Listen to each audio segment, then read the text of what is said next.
Hey there! Today I'm diving into the world of apple cider vinegar, ACV for short. You've probably heard a lot about the wonders of ACV, but let's separate fact from fiction, shall we? First off, the magic of ACV comes from acetic acid, not from any significant vitamins or minerals.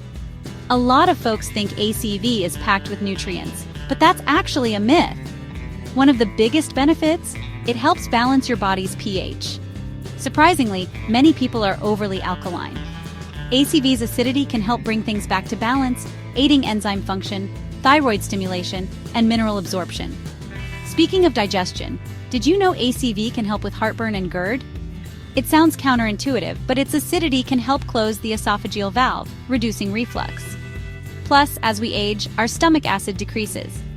ACV can boost protein digestion and mineral absorption, keeping issues like calcium deposits at bay. Now let's talk stress.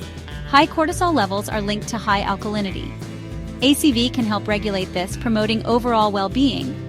And it doesn't stop there.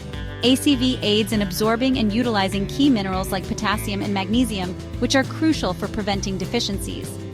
ACV also supports liver function and detoxification processes. And while it's not a miracle cure, it can give your immune system a little boost.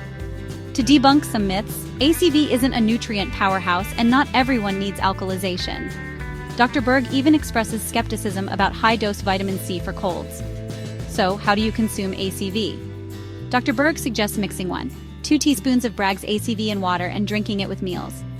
You can even add cranberry juice, lemon juice, or ginger for flavor. Remember, always consult with a healthcare professional before making any changes. Thanks for watching and see you next time.